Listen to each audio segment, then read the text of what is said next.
اعوذ باللہ من الشیطان الرجیم بسم اللہ الرحمن الرحیم۔ ویورز السلام علیکم۔ ویورز میں ہوں آپ کا میزبان سید احمد سمیع اور آپ دیکھ رہے ہیں سید احمد سمیع یوٹیوب چینل راولپنڈی اسلام آباد سے۔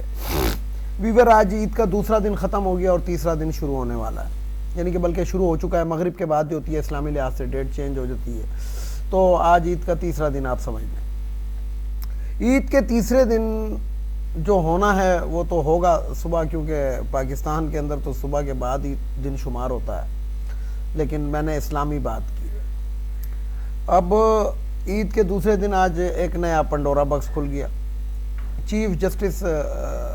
صاحب جو ہیں پاکستان کے چیف جسٹس ثاقب نثار صاحب کی کوئی مبینہ آڈیو جو ہے وہ لیک ہو گئی، اور وہ کس کی آڈیو لیک ہو گئی کہ قریبی رشتہ دار ہوتے ہیں، ساس ہو گئی، سمدن ہو گئی، تو یہ بہت قریبی رشتے ہوتے ہیں، تو وہ میں نام بھی ایسے رشتوں کا، یہ بہت متبرک قسم کے رشتے ہوتے ہیں، بہت ہی عزت دار رشتے ہوتے ہیں۔ اور ماں بہرحال ماں ہوتی ہے، وہ بھلے شوہر کی ماں ہو یا بیوی کی ماں ہو، وہ اپنے بچوں کو کسی اس میں نہیں دیکھ سکتی۔ انہوں نے کوئی باتیں کی ہیں جو بھی ہیں، تو اس کو یہ لوگوں نے ذرا آڈیو کے لیک کر دی۔ اب سب سے پہلی بات تو یہ کہ آڈیو لیکس کون کر رہا ہے، تو میں یہاں پہ ایک ہی بات کروں گا کہ گندی عورتوں کے گندے کام ہوتے ہیں، اور وہ گندے کاموں میں عورتوں کے ہی یہ کام ہوتے ہیں، کنسوئیاں لینا، کسی ایک کے گھر کی بات دوسری پہنچانا، اور تیسری پہنچانا، چوتھی۔ اور آپ کو پتہ ہے کہ پاکستان کے اندر اس ٹائم بقول شیخ رشید کے کہ یا حاجی کی بات چل رہی ہے یا باجی کی بات چل رہی ہے، اور باجی کون ہے آپ کو پتہ ہی ہے۔ وہ شیخ رشید صاحب نے ایک بات کی تھی کہ ٹوٹل 3 انچ کا پلاٹ ہے گا، اور وہ جو ہے اس نے پورے پاکستان کو گھمایا ہوا ہے گا، دکھا دکھا کے لوگوں کو۔ تو اللہ معافی دے، اللہ معافی دے، میں کہتا ہوں ایسے باتوں سے اللہ معافی دے۔ بہرحال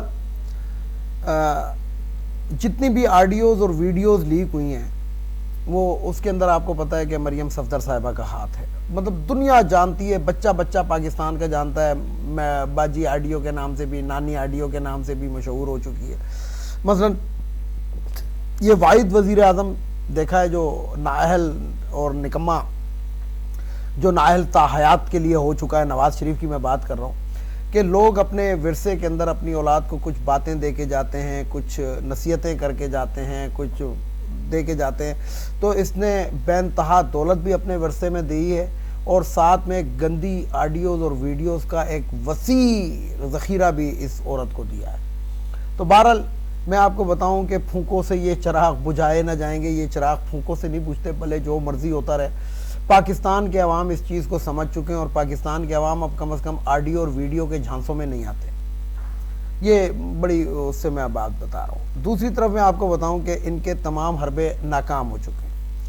ناکام ایسے ہو چکے ہیں کہ جب انسان کی بالکل وہ ہو جاتی ہے کہ اس کی بالکل نہیں چل رہی ہوتی، تو وہ جو ہوتا ہے نا، پھر مغلظات گالیوں کے اوپر آ جاتا ہے، کوسنوں کے اوپر آ جاتا ہے۔ تو اب ان کی حالت یہی ہوگی ہے کہ باولے کتوں کی طرح گالیاں اور کوسنے دے رہے ہیں۔ محمد بن سلیمان صاحب سے ملاقات کی کوشش کی اور بہت کی، اور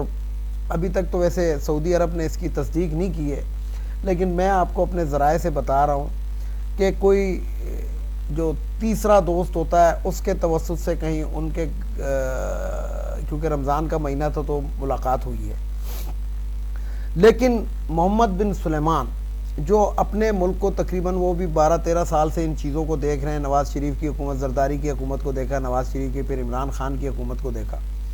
اور سعودی عرب ہمارا برادر اسلامی ملک ہے، لیکن وہ بھی ہمیں دے دے کے تھک گیا ہے، اور کیونکہ اس کو پتہ ہے کہ میں دیتا ہوں عوام کے لیے، تو عوام تک تو پہنچتا نہیں ہے، انہی کے اثاثہ جات میں اضافہ ہو جاتا ہے۔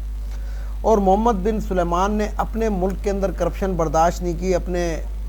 کزنز کو، اپنے چچوں کو، اپنے رشتہ داروں کو انہوں نے کس طریقے سے ان سے پیسہ وصول کیا، وہ آپ لوگوں کے سامنے اور خزانے میں جمع کرایا، تو وہ پاکستان میں یہ کیسے برداشت کرے گا؟ اچھا، بیسیکلی میں آپ کو بتاؤں کہ میں میں اس چیز کے ہی خلاف ہوں کہ ہمارے ملک کے اندرونی معاملات کے اندر کسی بھی دوسرے، بے شک وہ ہمارا برادر اسلامی ملک ہو یا جو بھی ہو، وہ ہمارے ملک کے کسی بھی معاملے میں مداخلت کرے، لیکن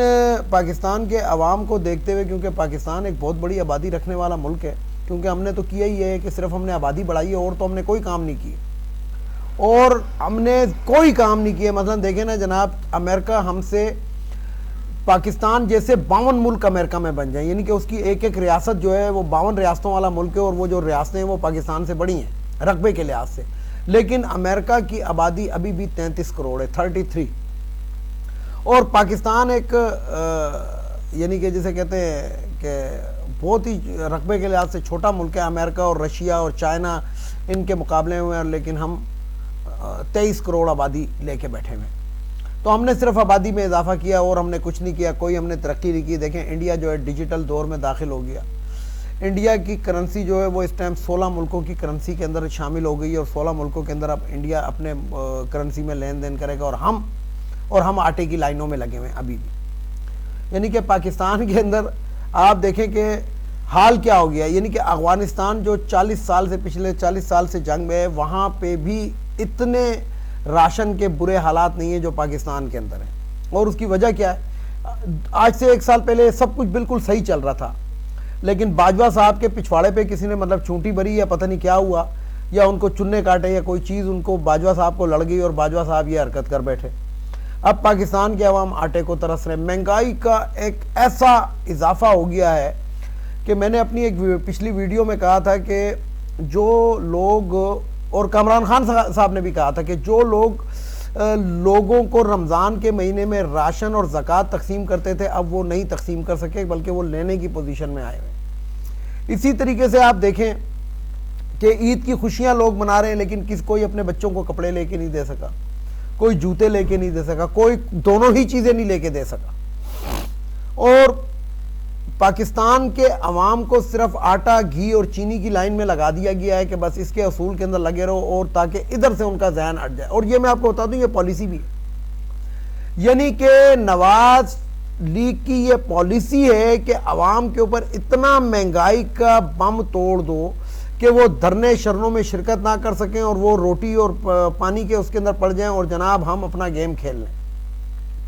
اور اس کے اندر باجوہ صاحب ملوث تھے۔ اور معذرت کے ساتھ اب عید کا بھی آج تیسرا دن شروع ہو گیا، ہمارے حافظ صاحب بھی اس کے اندر سپورٹر ہیں، کیونکہ حافظ صاحب کی سپورٹ کے بغیر یہ چیزیں ممکن نہیں ہیں جو ہو رہی ہیں۔ اوگرا سمری بیچتا ہے کہ جناب پیٹرول کی قیمت کو کم کر دیں، تو اسحاق ڈار اس کو الٹا بڑھا دیتا ہے، لیکن اس کو کوئی پوچھنے والا نہیں ہے۔ اس لیے کہ عمران خان ایک چھوٹی سی بھی غلطی کرتا ہے تو اس کے خلاف ایف آئی آر کٹ جاتی ہے، اس کے خلاف جو ہے وہ ایف آئی آر کے بعد جو ہے وہ پولیس بھی گرفتار کرنے پہنچ جاتی ہے، لیکن یہ جو بغیرت ڈالر ڈکار اسحاق ڈار یہ کتنے سال پاکستانی عدالتوں کو مطلوب رہا، لیکن ایئر فورس 1 اس کو لے کر آتی ہے واپس۔ تو میں ایئر فورس 1 کے ان پائلٹ صاحب کے بڑا حیران ہوں کہ یار کیا ہماری نسلوں میں اب راشد مناز نے پیدا ہونا بند کر دیا ہے؟ کیا اب ہم کوئی اور راشد مناز کو نہیں دیکھ سکیں گے؟ اور جب اس طرح کے لوگ جو ہیں وہ فوجی یونٹوں کا دورہ کرتے ہیں تو کیا میجر شبیر شریف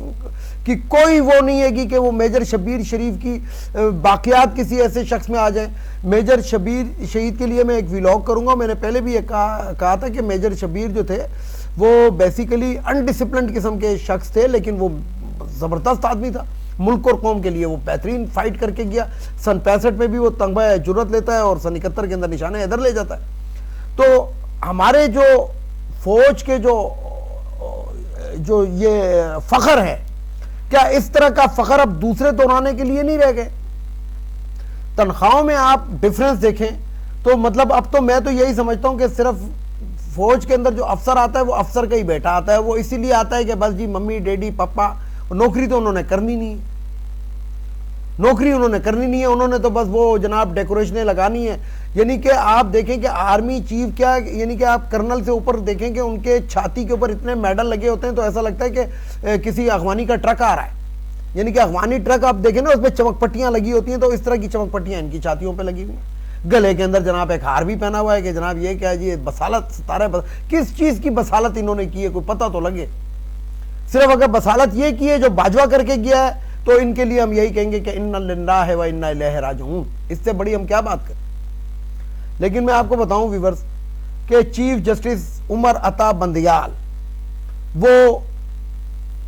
27 تاریخ کا انتظار کر رہے ہیں، اور 27 تاریخ اس حکومت کے پاس لاسٹ ڈیٹ ہے، انہوں نے یس یا نو کا جواب دینا ہے، اور اگر جب یہ نو کا جواب ہوگا یہ کچھ نہ کر سکے تو وہاں سے ہی توہین عدالت شروع ہو جائے گی۔ لیکن خبروں میں خبر آپ کو دیتا چلوں کہ بڑی عید سے پہلے پاکستان کے اندر لازمی الیکشن ہو جائے گا۔ ویڈیو کو لائک کریں، شیئر کریں، سبسکرائب کریں، بیل آئیکن کے بٹن کو ضرور دبائیں تاکہ میری نیکسٹ ویڈیو آپ کو مل سکے۔ اجازت چاہتا ہوں تمام دیکھنے سننے والوں کو۔ اللہ حافظ۔ پاکستان زندہ باد۔